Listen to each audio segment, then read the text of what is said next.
Hello, everyone. Another podcast. Today we have a special guest, Mr. Jared. How are you doing today? Hey Phil, pleasure to be on here, man. I'm doing great. It's a fantastic Saturday. Pleasure to be here and talking with you, man. Likewise, likewise. Tell me where you're calling from. From Dallas, Texas. Dallas, Texas. How long have you been there for? The last 3 years. How do you like it? I love Dallas. It's open. I'm from California originally, so different, definitely a different vibe, but I like it a lot. It's a lot more friendly and homey. Nice to hear that. Tell me, how did you get to know this remote sales world, entrepreneurship, management, all the good stuff? How did it all start? Absolutely. So, going back into when COVID hit, I was in college, and I basically, when COVID hit, I was like, you know what? I don't want to go do what I was planning to do, and I jumped into the network marketing space, and that's when I first kind of got like my little like a itch of like entrepreneurship, and then from there, I got into construction sales pretty quickly, and then I realized with construction sales that when you go make a sale you don't get paid for 12 months. And I No. had done like, three-quarters of $1 million in sales in my first 2 months. And then I was like, all right, where's the paychecks?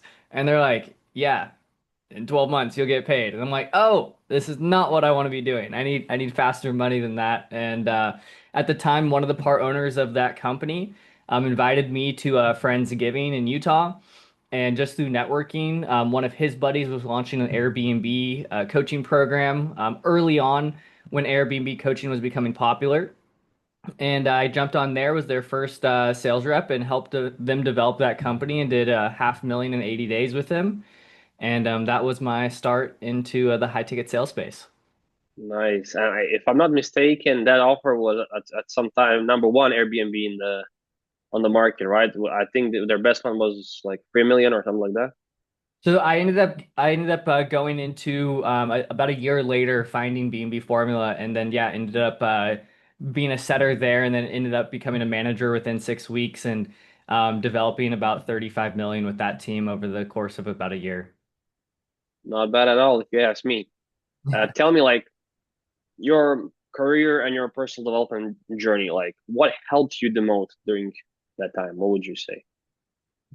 I think that's there's a lot of different facets to it. I think number one is just believing in myself, having the utmost confidence that whatever I'm doing, number one, I'm doing the right thing, and number two, that I am going to be very good at it, and just having the confidence to do it. But I also put in the work to back it up. I read a lot of books. I do a lot of personal development. I listen to a lot of podcasts. It's a lot of mental things. If especially in the entrepreneurship world, it's like a roller coaster. It's not steady stream. That's what a 9 to 5 is for. If you Uh, want like real results, there can't be any floor, and there is no ceiling. That way you can go after it. And just really having that mental development. You never know what's going to happen. You could wake up one morning, opportunity's gone, but another opportunity's calling. You just have to be able to pick up that phone and keep going. yeah, real roller coaster. Tell me, can you name a few titles of a book that really, really helped you? Yeah, sales related. I would say like my main three sales related books are going to be number one, Pitch Anything by Oren Klaff. I think that one helps you get, it's going to be able to help you frame, understand how to actually talk to people, and be able to communicate with their brain, not just communicate with them, but Mhm. communicate where you want to communicate with them. The second one is going to be Way of the Wolf by Jordan Belford. Um, I like that book so much because it shows you how to just stay straight to the point and not go off track. And once you go through and read that book one time, you can basically throw away like 50% of it. But as long as you can understand how to keep them on that straight line, you're going to be very successful in sales. And then the third one is going to be Never Split the Difference by Chris Voss. Understanding how to mirror people, understanding how to actually communicate with people where they're at. And that's a big one with sales reps is they don't know how to communicate right off the bat. They don't know how to communicate with someone that's super low energy or super high energy. And in that book and through Chris Voss's teachings, he really talks about how to mirror that energy, but also mirror the questions and be able to understand how to communicate with people. And then Definitely. Mhm. I would say as far as like life books, um, I would go with It's a Tim Grover book, Relentless. I'd read that book. It's about Michael Jordan and Kobe's mindset. Yeah, that's their coach. Like it's top notch. Yeah. Great stuff. And tell me, you mentioned believing in yourself. There are so many reps nowadays popping offers, not because they want to, but because most cases offer didn't deliver. How can they stay confident believing their skills? Yeah, I think that's an interesting concept. The first one being, if you are finding that you're kind of having to like transition offers, often, I always look at like it's a finger point, right? So it's about responsibility. I'm gonna point my finger at you, Philip, but there's three fingers pointing back at me. And so if I'm saying, hey, something's going on, well, there's three things that I need to go fix before I can even go ask. And if I don't fix those, then I'm not taking responsibility for myself. And oftentimes, depending on the offer, there's so many different things, but there's a lot more that we could do to be able to help make it work and where we could make money before we just transition out. Because what happens is we get in this cycle of where we're just looking for the like 1% offer, and what happens is that when we go through that cycle, we're constantly looking and we actually miss that 1% offer for ourselves because we might not see it. We might not notice it when it comes up because we're so focused on building out our hiring pipeline. So I think that's the first one, but believing in yourself, there's skill set and then there's job opportunity.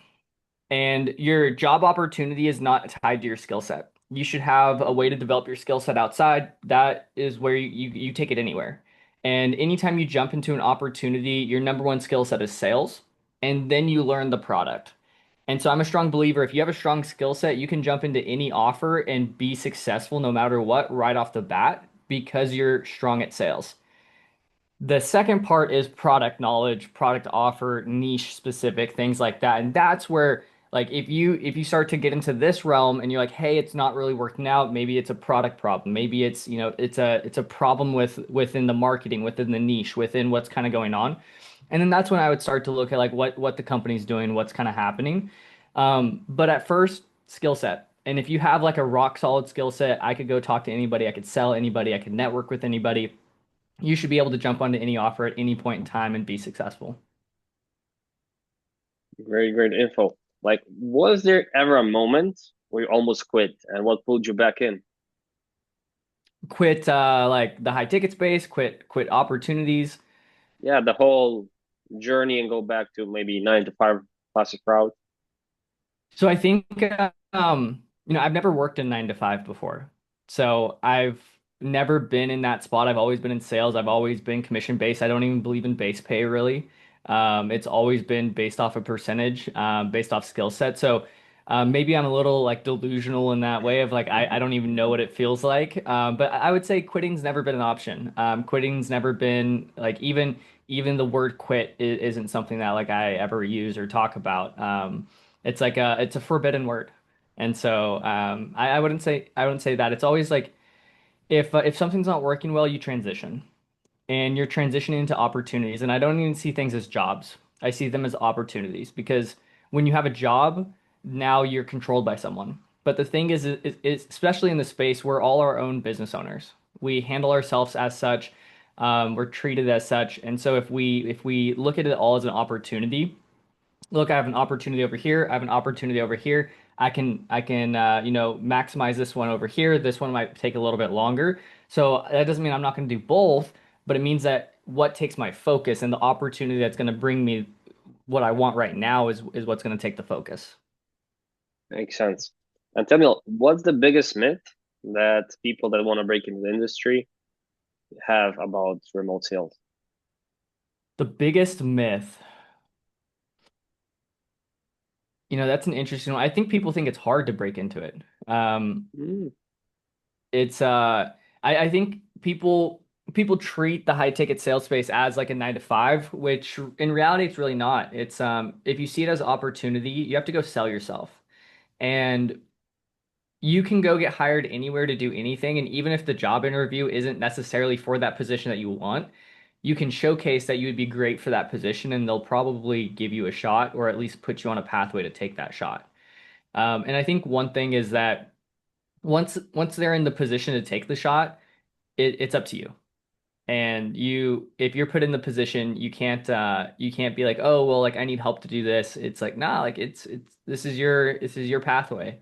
It's like time to come in, just bootstrap and pull them up and get after it. So I think that's the biggest thing is people think it's going to be handed to you a little bit more than other people think, and you can really just go in and develop and be able to make the most out of your opportunity in the get-go. But it first thing is comes down to the skill set. You have to have a good skill set. It's going to be difficult to do these things if you don't have a skill set. But a lot of gurus say you only need a Wi-Fi 90 days to work hard. Isn't that enough? Yeah, Wi-Fi 90 days and work hard is 10K. yeah, yeah, that's probably not going to happen. It's interesting.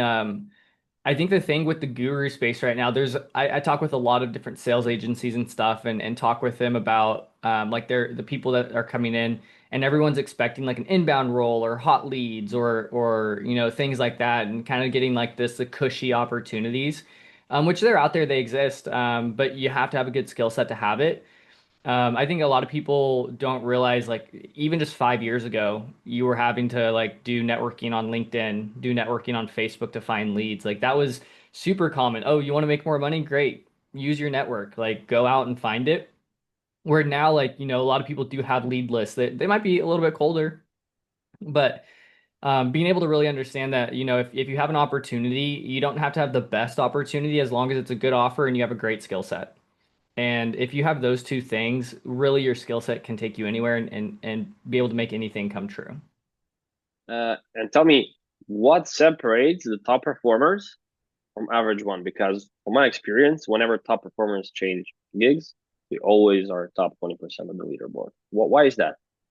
Discipline. I think discipline's a big one. They have a routine set in. They're typically like working on themselves in some type of way physically. They're working on themselves some type of way mentally. They big one's data tracking. I think it's funny. People are like, "Oh, I have to track my own data," and it's just like, yeah, you got to learn. You have to like go through this process, and it's the top performers do all the small things correct, and it allows them to keep those habits because it's their skill set. And they can come and jump into any opportunity, any niche at any point in time and learn it very quickly because they have the skill set, they have the habits, they have the discipline that you need to be successful. Nice. And tell me, like, what are some habits that really helped you to really get that discipline that help you in your business? One would be working out. I think if especially if you're a man, you need to be working out every single day. It allows you to clear your thoughts. It allows you to understand like you as a human being, where you're at, control your emotions. So I mean, and it's even like 10, 20 minutes a day. I'm not talking about you got to go out and work out for like an hour or 2 hours. It's, just getting in the gym, getting physical, doing something that is tough is going to be able to allow you to endure farther. Reading. I think reading's a huge one, elevating your skill set, expanding your thought process, and then some form of meditation. With all the chaos in the world, even in the gym, like gym is like my chaos factor. Like I love getting in the gym, like having, different YouTube videos just talk at me, like getting all jacked up. But then it's like you have to find time for peace. And if you don't have and find time for peace, then that rolls over into like your work life, it rolls over into your life as well. And you need to be able to control that. And it's just that your brain, your whole body is like a muscle. And if you have too much of one thing, then you can fatigue.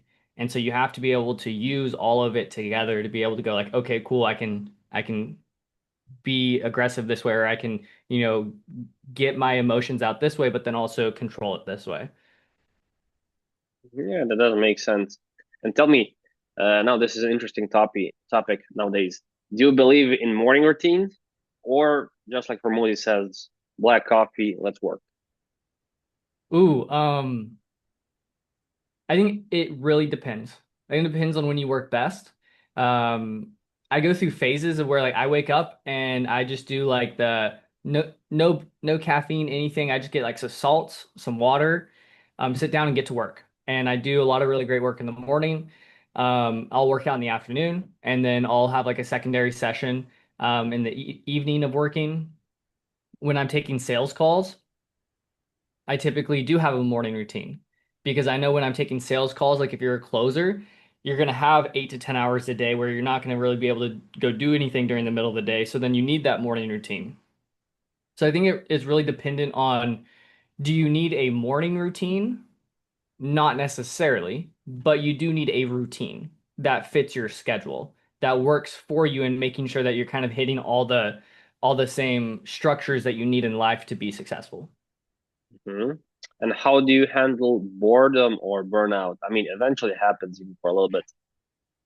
Yeah, Hermosi, I used to just kind of be like, I'm just gonna like power through, power through, power through. Hermosi has a podcast that talks about I do believe the name of it is the 9 things top sales reps do. And one of the things that he talks about is burnout, and how burnout is really just a muscle.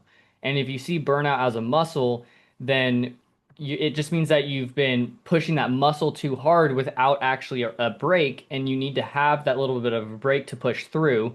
But at the same time, is that that fatigue in that muscle just because you haven't pushed it hard enough before. And so he brings a really interesting perspective on it, is like, could you actually go farther? Is it is it really burnout, or is it that boredom that you're talking about? Is it that you're not necessarily interested? Now, with the boredom piece, that's where like, you have to be interested in what you're doing. If you find boredom, it typically means that you're stagnant, you're not making enough money, you're capped out somewhere. And so there's a number of things, like if you're a sales rep and you feel like you're bored, but you're in an awesome opportunity, it means that you're probably not hitting the best that you could be. Like you could be doing a lot more, and that means you need to do data tracking. It means that you need to figure out what's going on inside of your process to actually become more successful, to make more money where you're at.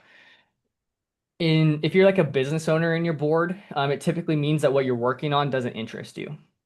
And if you're working on something that doesn't interest you, you do need passion. There's a part of like entrepreneurship where you need passion. But at the same time, sometimes business gets boring, and you just got to push through Mhm. it. And because at the other side of boring is excitement. And so some of it's just like buck up, get through it, like get over the hump, and keep going. And I think that's where the habits, the skill set comes in, just to go like, you know what it is, just keep going one day at a time, and you just got to go through it. And what's one mindset shift that really changed almost everything for you? Did it happen? Do you have some kind of breakthrough moment recently in the last few years? It was in high school, so I had a traumatic brain injury growing up in 8th grade, and it allowed people around me to put excuses on my life, on, oh, it's okay that you don't have good enough grades, it's okay if you don't do this, it's okay, you had a traumatic brain injury, it's okay that, like, all these things happen. I was in 8th grade, went back to a 3rd grade learning level, and so there was a lot of excuses on my life. But in sophomore year, I was getting recruited to go to college for track, and the coach was like, yo, we're very interested in you, but like your grades are awful.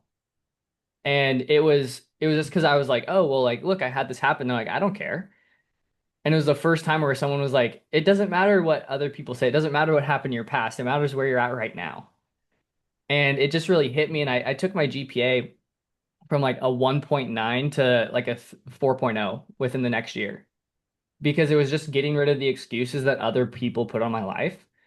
And from that moment, it was like, I won't let anybody put an excuse on my life. Oh, it's okay that you can't do that. No, it's not. It's not okay. Like I determine what's okay and what's not okay for myself. And I think from that point, that's been like the biggest mindset shift for me that's really carried me through, especially through entrepreneurship. It's, oh, it's okay that it's not working. No, it's not. Not okay that it's not working. Like, what are you going to do to fix it? And so, really just like having that carrying me through, I think that's what's brought me through most of my success. Yeah, definitely. That's everyone says your network is your net worth because if everybody's mediocre around you, they'll be like, yeah, you're already doing too good. That's good enough. But then when Yep. you're around killers, then you understand, okay, there are so many levels. So, and we're just getting started. How do you stay grounded during those high income months? A lot of people then, when they make some big money for the first time, they just spend it on some BS. Ooh, there's a quote that, or there's a story that I'm going to give you, and then there's a way that I do it. Hmm. There's a part that, and I've been super into like Marcus Aurelius lately, Oh, into like Roman times and stuff, and he had a like a slave, jester, whoever like behind him that would always just talk to him and be like, "You're just a man. You're just a man." And I think about that, and it's like when you get into these really high moments and these really high months, it's like, hey, like you're just who you are. Like, don't get too high because then you also get too low. And where real freedom is and where real success is through consistency. And so just reminding yourself that it's like, hey, this is just a moment. Like enjoy it, have fun, but it's like this is just a moment. Like stay focused. And oftentimes when people go have like that first 10K month, they're like, "Oh my gosh, it's so much money." Like 10K is really not that much. Like you go have that first 20K month. 20K is not that much. Like, there's so much more to come of where it's like I see guys that are making $1 million a month that are just like hammering the pavement, just going hard because they're like it's still not enough. And I think that's like another like social construct that we could talk about as well. But at the same time, it's like those guys are pushing farther because they understand what's possible. And when the opportunity presents itself to push more, don't go out and party. Don't go out and do these things because you could actually go get more success right now because it might not be there in the future. That opportunity might not be there. And so it's typically like right now opportunity that you have to capitalize on. Now, the other part that I have is I have an amazing wife, and she keeps me grounded. And anytime that I get a big head, she's that person behind me. You're just a man, Jared. You're just a man. I would like to see a job post for that. The position. You're just a man, sayer. Yeah. That's a good We'll have one. to set that up. Maybe get it with some AI going and be able to just give you a call. Oh, I hit a first 10K month. You're just a man. And tell me now you are in multiple industries and niches. Tell me how did that work for you? How did you choose what way you will pursue? Yeah, so what brought me into it was I spent 4 years in real estate niche, like Airbnb, wholesaling, selling to realtors, really just like focused on real estate itself. And then about a year and a half ago, I got an opportunity to jump into ecom.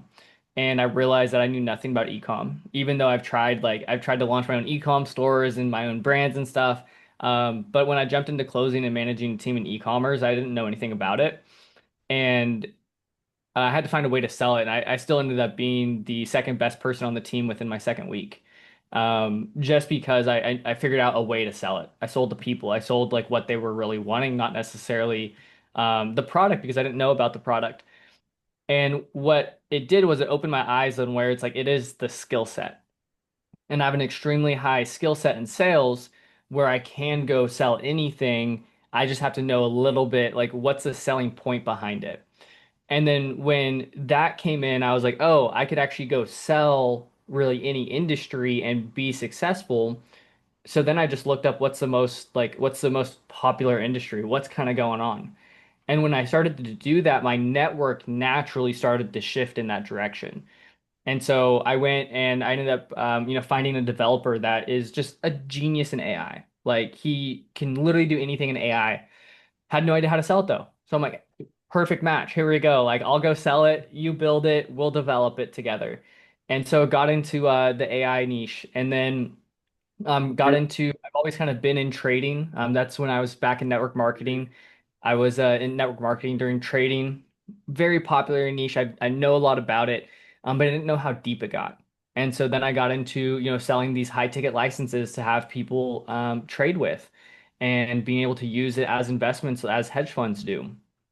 And so being able to see like different aspects of it and then even getting into insurance has been a big eye opener as well because I have my own insurance policies. Like I highly believe in life insurance. And I think as a, especially in the US as a sales rep, it's the best investment because it's one that you don't ever have to think about or touch. You get it, you literally, as long as you're living and you're healthy, your investment's in pretty good shape. And if you're planning on having a family, like it protects you long term. That way you don't have to think about like that long term money. And then you're just focused on short-term and mid-term money. And so then it takes one of those investing categories away where you don't have to think about it. And when I got into actually seeing how it works in sales on that side of it, I was like, oh, like you get paid a high ticket commission off selling like an 80, $100 policy, and it's for people being able to like actually protect themselves. And so just being able to see like what's the unique pieces in the niche and why it makes sense to sell. And I think that's if I could encourage every single person that watches this to really look at why you want to sell something and not just go sell anything. But if it's like fitness, why do you want to sell fitness? What's connected to it? Like if you want to go sell something specific, like what interests you about it? Why are you passionate about it? Because when you get on that sales call and you're 1,000 calls deep for the week or the month or however it is, and you're not passionate about it, that prospect will hear it. And you Nice. have to be passionate about it to get the success. And tell me now, shiny object thing is very real, especially nowadays. I mean, you Mhm. mentioned a lot of industries, and whenever someone starts in something, me included, of course, 10 days after you see something that sounds 10 times better, and then, and so on and so on. Like, what can we do about that? Focus. There's always going to be the woman in the red dress, but it comes into belief and focus, and understanding. Like, I think that's where education comes in. Making there's a part about moving slow to move fast, and also Mm, moving fast to move slow. It just depends on the opportunity. Um, One of the guys that I work with right now, the first, I think within the first 10 things that he ever said to me while we were on our first call, he's like, money loves speed. mm, And I was just like, wow.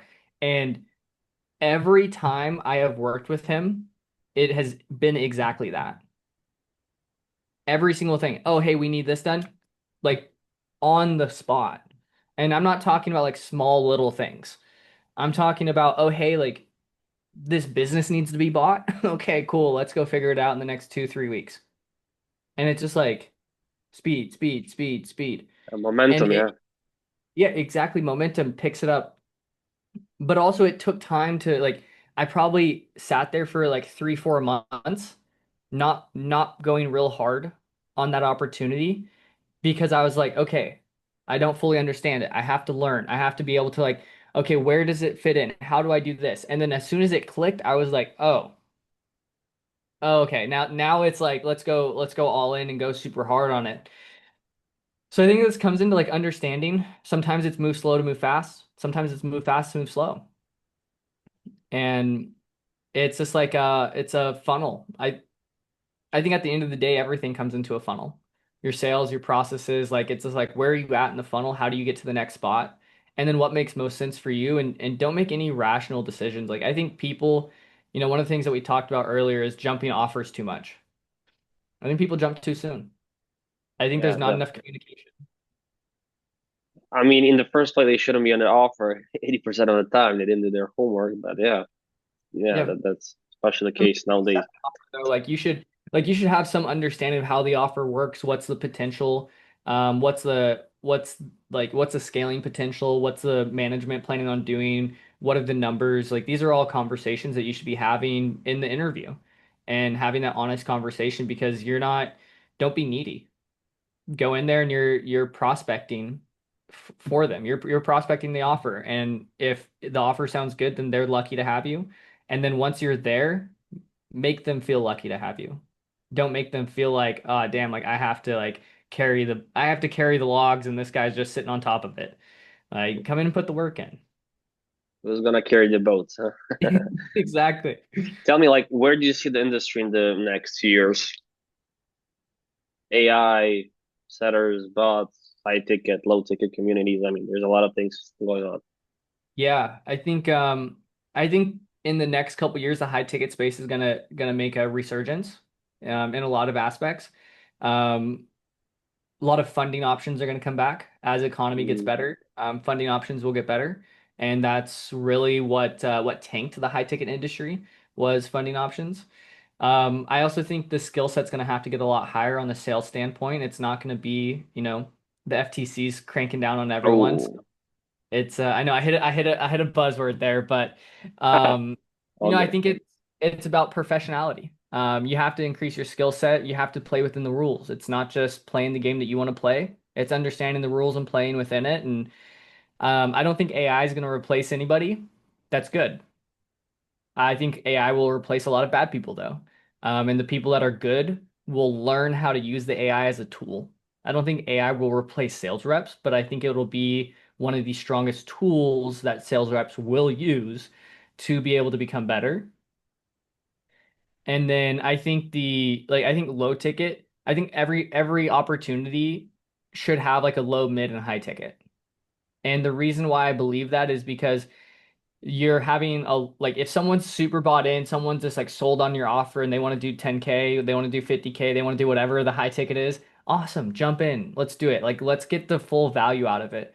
But if someone wants to come in and buy something for $50 and become a part of the ecosystem and be able to develop and then come and buy something for $2,500 and then love that and develop the ecosystem and buy something for $5,000 and love it and develop and then buy something for 10, 15, $20,000, well, that's an upsell funnel. And I think where the high ticket space, there's a lot more client success management opportunities that are going to come in Yeah, because there's going to be a lot more upsells on the back end when someone first comes in. yeah, And I already see that a it's little bit going of to that. force good business. I think it's going to force business owners to actually run a good business instead of just kind of like run and gun. Like I think the run and gunning days are 100% over. Pray and pray, huh? Yeah. Nice.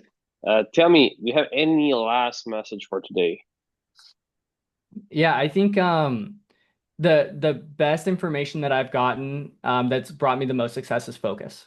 I think if you can find yourself in an opportunity where you can just focus on, get rid of the rest of the noise, build your skill set for 90 days, your skill set, your sales skill set for 90 days, and that's your focus. Become the best absolute sales rep that you can be, and then be able to put it into that offer and be the very best person in that offer. I think everyone's going to find tremendous success. I think there's too much noise in the space, too much. You should hop around. You should have the best opportunity. You deserve this. You don't deserve anything. You get to go earn it. 100%. Tell me, where can people find you? Yeah, people can find me on Instagram. They can find me on Facebook. My Facebook is pretty out there. It's this Jared Harris. On Instagram, it's ITS Jared Harris, so it's Jared Harris. And Links in bio. yeah, I'll drop all the links in the bio, and we'll have probably on YouTube we'll have like the links below Mhm. for everyone to go see it. Awesome, awesome. I'll also drop your trading opportunity as well, for Yes. that bot that's very, very hot right now. And it's free compared to other on the market here, 10 or 20K, which is unheard of. Yeah, so we real quick on that piece. So we run Yeah, a sure. webinar every Thursday night at 9 p.m. EST, where we're showing an opportunity where you can come in, get access to trading software where typically people pay, upwards of 30 to $50,000, and we give it away. There's no licensing fee. The biggest part is we have a trading community, we have the software. We're here to this help people actually have and secure long-term investments. So if you guys are curious about that, I'll drop the webinar link below as well. That way you guys can come in and look at it and be able to join us on Thursday night. Perfect, perfect. Ladies and gentlemen, today's special guest, Mr. Jared Harris in the flesh. Thank you, Jared, for your time. Thank you, See Philip. you next week. Bye See bye. ya.